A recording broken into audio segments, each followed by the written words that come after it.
Si nimekwambia nimechoka na nataka kupumzika. Kunimisi nini kila siku tuko wote hapa?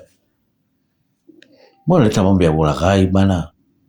Kila watu kama wewe wakishakuaga na mambo yao ya ovyo wanakuwa kujihami nikuone kama vile labda unanipenda labda kama nini.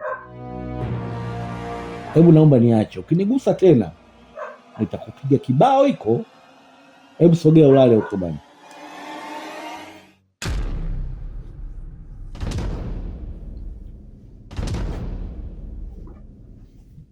Basi mtu mwenyewe bora hayo maneno yote ungekuwa ukipewa hiyo haki yako unawajibika. Ukikaa tu kama gogo, una ubunifu, una vitu vinavyoeleweka. Unakuja pale nimekomeshi, mapenzi yenyewe yako mdomoni tu. Kufundwa au kufundishwa wewe namna kumtumikia mumeo.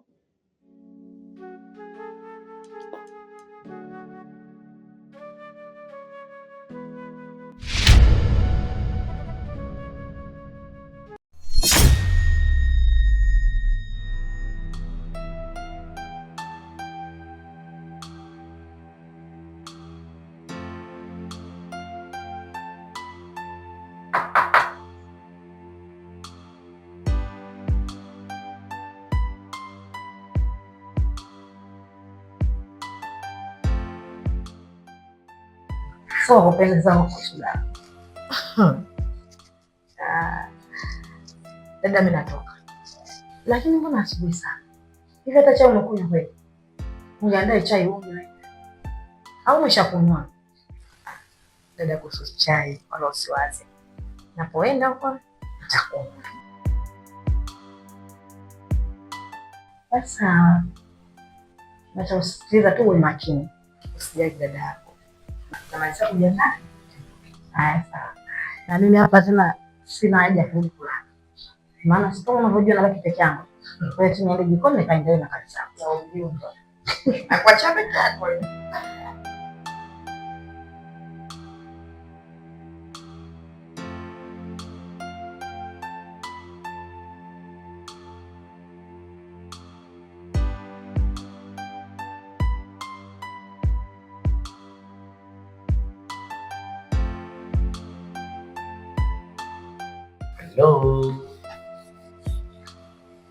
Hello.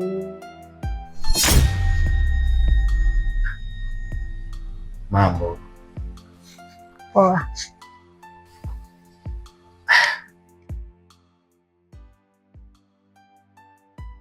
Sasa mbona unaniitikia kwa hasira? Ina maana Sekela ndio umekasirika moja kwa moja, nimekuuzi. Toka lini ukajali kuhusu mimi? Wewe unajali kuhusu mimi wewe? Wewe ndio unataka yote haya. Haumesahau ulichonifanyia jana. Wewe ndio unanifanya mimi niwe hivi. Basi nisamehe. Acha basi.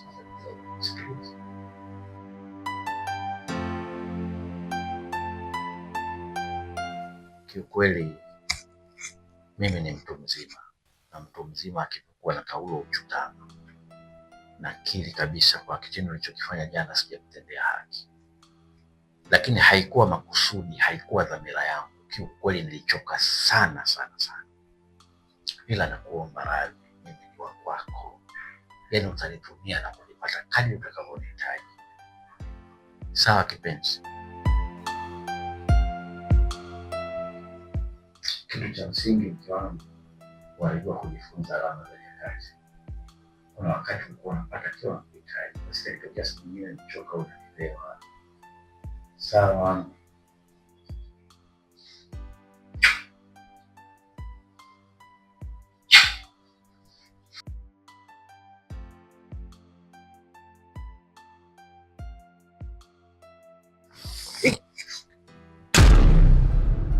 Pepe.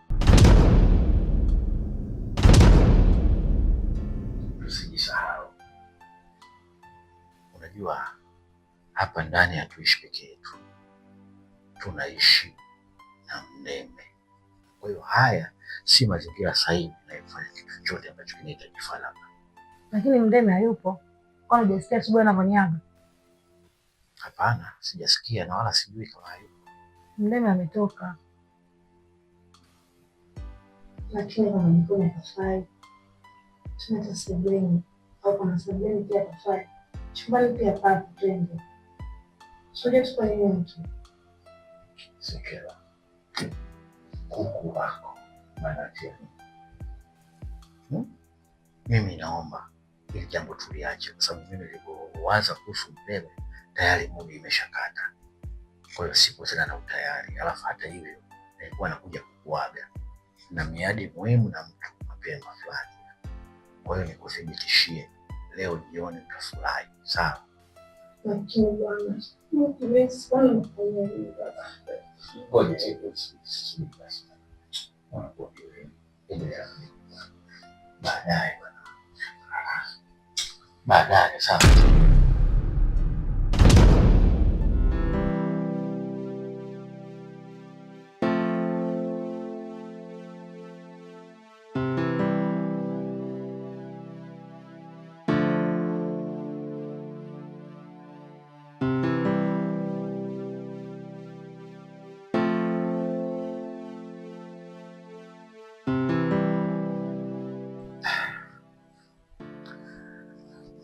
Mdema, hatimaye leo umekubali kuonana.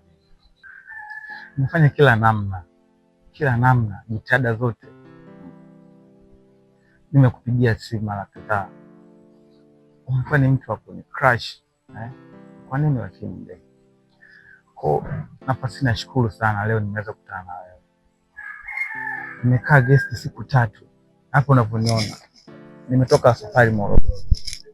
Nimekuja kwa ajili yako. Kwa naomba unisikilize angalau tajabu kidogo, tena nataka kukuambia. Kwa hiyo umeniita hapa uje uongee uopuzi wako. Halafu wewe, si nimekuambia wewe na jambo jipya? Unarudia yale ya zamani. Koje? Mdeme, yaani mpaka unaona nimefika wakati huu hapa. Sijaja kwa jambo hilo tu. Na mengi ya kuelezea, na mengi sana. Kwa nini nahitaji angalau nipatie nafasi niweze kuelezea. Kwa nini unisikilize? Ujio wangu ni kwa ajili yako wewe. Sijaja kwa ajili ya mambo mengine. Haya, na ile shilingi lako. Yaani kitu sichokifahamu. Yule mwanamke nimeweza kuwa naye katika mahusiano sio kwa sababu nampenda. Kwa sababu ya maslahi ya mwanangu. Imenilazimu kuwa naye. Wakati niko na wewe nilikuwa na furaha sana, lakini toka ulivyoondoka mpaka sasa hivi nilikuwa ni mtu wa mateso muda wote. Na kubwa zaidi, tayari nishapata solution. Tayari nishafahamu ni wapi ambapo mwanangu anaweza kwenda kuishi. Anaweza kukaa na bibi yake pia. Kwa hiyo hakutakuwa na kipingamizi tena kati yetu. Nitapata wakati mzuri wa kuweza kukaa naye vizuri na kuanzisha maisha mapya. Kama endapo utanielewa vizuri, Mdeme, nipo tayari kukuoa. Nikwambia kitu Montana. Unajua nyinyi vijana mna mambo mengi sana. Sasa mimi nataka umalize ujana wako. Tutakutana uzeeni. Siwezi. Yaani Montana yule wa zamani na sasa hivi ni tofauti. Nimebadilika kwa mengi sana. Nimejifunza mengi sana. Yaani kutokuwepo kwako katika maisha yangu kwa kipindi hichi kifupi kimenifunza mambo mengi sana. Kwa tafadhali nipatie nafasi moja, walau moja tu, nikuoneshe utofauti wangu. Wewe ulichobadilika kitu gani? Maana uko vile vile toka nilipokuacha Morogoro. Uko vile vile na tabia ibadilishwi. Please, najua sitaweza tena kukwaza kama ilivyokuwaza hapo awali. Tafadhali nakuomba. Maamuzi yangu ndio yale yale. Mimi siwezi kubadilika. Sikuhitaji na wala sikupendi. Alafu wewe unania kuniua mimi? Umenitesa kule Morogoro. Sasa umeona nimetulia na nawili mtoto wa watu. Umenifuata mpaka huku Dar, si ndio? Ni yako ni nini? Mimi nishakusahau wewe. Wewe baki na mashangigi wako. Mimi nimeshakusahau kabisa, mwanzo nishakufuta katika moyo wangu, haupo. Yaani haupo. Montana. Hebu niangalie kwanza. Unanionaje? Inakuuma eh? Nimepungua? Eti. Tafadhali nakuomba, nipo chini mimi. Wewe! Inuka. Yaani hapo ndio umeniuzi kabisa. Naomba inuka. Umesikia wewe? Mimi sio kunipigia goti. Wa kumpigia goti ni Mwenyezi Mungu. Sababu na dhambi kibao hapo ulipo.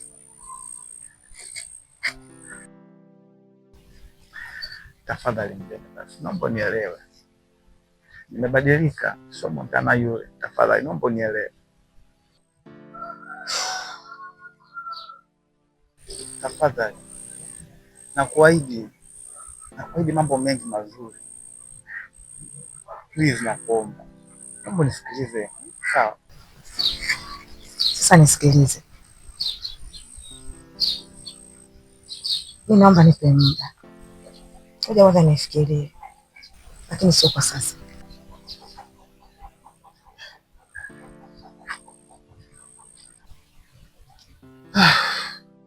Sina neno katika hilo. Maadamu umesema nikupatie muda. Lakini at least nafurahi kusikia hata hivyo. Umenitia moyo, umenifariji. Angalau nimeona mwanga. Naweza nikapata nafasi na kufuata.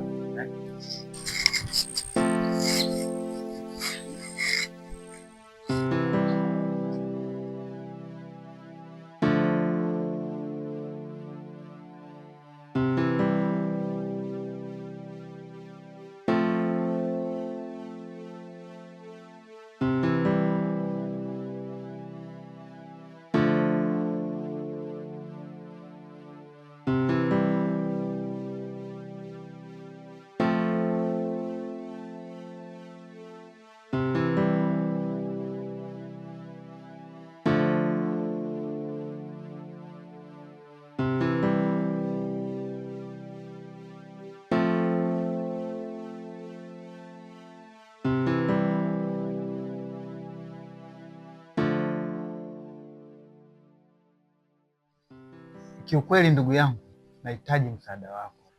Nimejaribu kila namna kadri ya uwezo wangu, lakini nimeshindwa. Nimefanya kila njia kumrudisha Mdeme kwangu, lakini nimefeli. Na hata hivi ninapokuambia nilionana naye, lakini majibu alionipatia kiukweli hayaniridhishi. Ninaomba msaada wako. Nyinyi ni wanawake, mkikaa mkiongea, ukimshawishi, hebu nisaidie hilo tafadhali, nakuomba sana. Sikiliza nikwambie, Mdeme ni mwanamke mwenye msimamo sana. Mdeme alikupenda, alikupa maisha yake, alijitoa, lakini wewe kutambua upendo wake, ukutambua thamani yake. Ulimdhalilisha, ulimwaibisha, ulimvua nguo, hukujali hisia zake, ulichagua kumuumiza. Sasa Zuu, nilitarajia kwamba wewe utakuwa kwanza kunifariji, kunipatia maneno ya kunitia moyo, lakini ndio umekuwa kwanza kunishtumu Sio kama na kushtumu, nakwambia ukweli Montana. Mdeme ni rafiki yangu, wewe pia ni shemeji yangu. Kwa hiyo siwezi nikatetea upande mmoja, lazima nisimame katikati, na ukweli lazima usemwe. Wewe ulikosea, unahitaji kujirekebisha.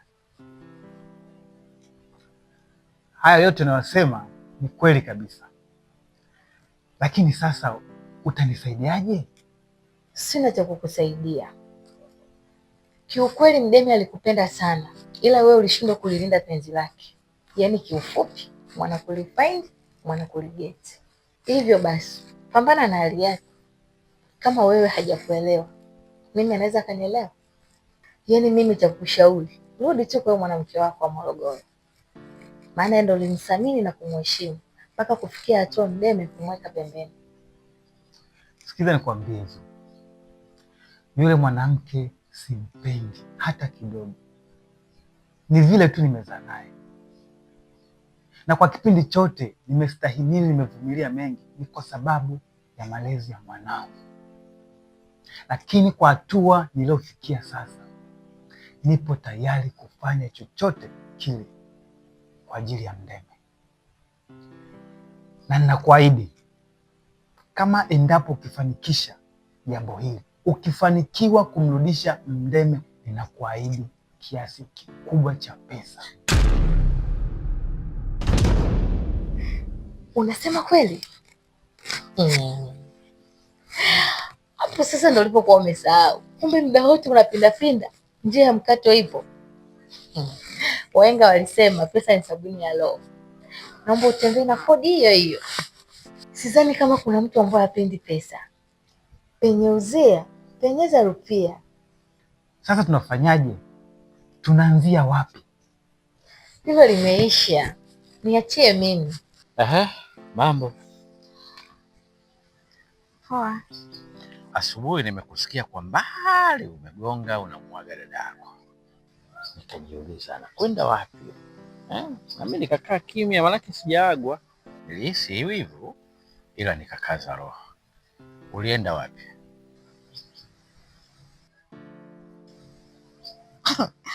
Nenda kwa rafiki yangu. Wa kike au wa kiume?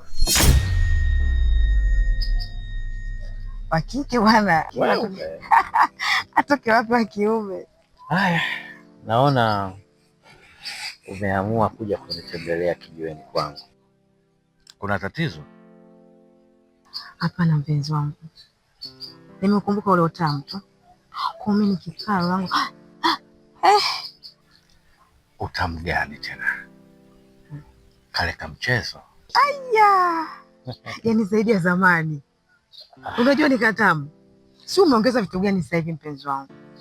Alafu wewe unajiendekeza sana tena. Kwa hiyo unataka kusema kwamba niliukonga moyo wako? Zaidi ya sana. Nafurahi na nashukuru kusikia hivyo. Ndio maana ukaambiwa ng'ombe hazeeki maini. Alafu sisi wahenga sio kama vijana wa siku hizi, wao wanajiangalia wao, lakini mimi nazingatia sana riziko lako. Sisi tulipata jando la polini halina hata ganzi, tukapata bahati ya kukaa na mababu zetu.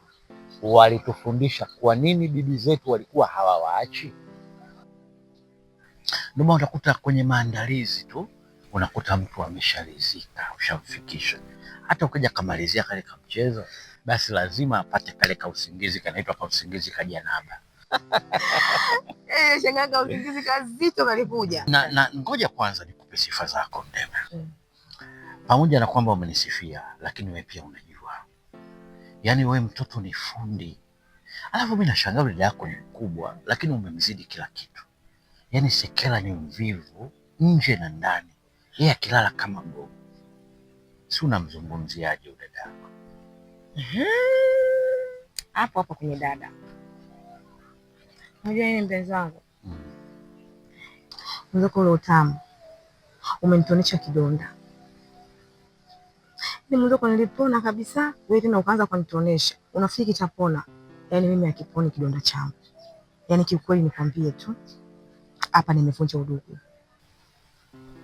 Sijakuelewa vizuri. Nimevunja kati ya mapenzi na udugu. Mimi nachagua mapenzi. Unamaanisha nini? Nataka tufunge ndoa. Nataka uwe baba wa wanangu. Yaani naomba Sekela umwache kabisa. Lakini Sekela si dada yako? Baba mmoja, mama mmoja.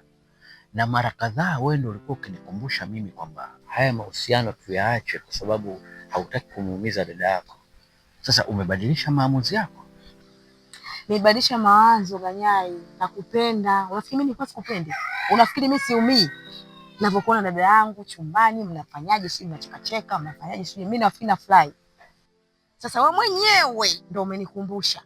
Yaani zile mwenyewe nilikuwa nishasahau. Natambua mimi ndio mpenzi wako wa kwanza. Are you serious? I'm serious baby. I love you too much. Niko tayari kwa vyovyote, nataka mwache Sekela, ila tu asijue umemwacha kwa sababu yangu. Wow. Tukubaliane. Sasa mimi binafsi nimekusikia na nimekuelewa sana. Let me tell you something, Mdeme. Nimeongea Kiingereza kuonyesha msisitizo. Yaani maneno yako yanatosha kabisa kumfanya kiziwi kusikia, na kama ungeendelea kuyanakshi kidogo, basi anaweza hata kumfanya kipofu kuona. Kwa hiyo nikwambie tu kwamba ndoa umeshapata, bado kupokea. Yaani ndoa unayo na unayo. Ila sasa twende taratibu kipenzi, tumia busara na tuwe na uvumilivu, kwa sababu mimi ni mkubwa, ni kiongozi na kuelekeza. Kwanza kwa haraka tutafute sehemu, tupange chumba ili tuwe na sehemu yetu ya kukutana kila tutakapohitaji kukutana kwa faragha, bila matatizo, bila macho ya watu, mbali na kule tunapoishi. Kwa sababu nilichogundua wewe Mdeme, unaitaka kwa wakati, si ndio? Yaani kila unapoitaka unaipata. Nimekuelewa. Sasa mwambie dada yako kwamba sasa hivi umepata ajira. Si tulitokaga siku kwamba mimi nakutafutia kazi? Mwambie sasa ile kazi umeipata, ili kila siku asubuhi wewe unatoka unaenda ghetto, mimi nakuja, nikitoka kwenye shughuli zangu nakuja kule naishughulikia vizuri, kula, tunacheza, tunafanya mambo mengine, ukirudi nyumbani kulala jioni mwepesi. Wakati huo unamtafutia sababu ya kumwacha rasmi kabisa. Unaonaje? Yaani ndio maana nakupendaga, kwa sababu una akili nyingi. Hilo wazo limepita mpenzi wangu. Au sio? Nataka nikubusu. Hii haitoki. Kweli?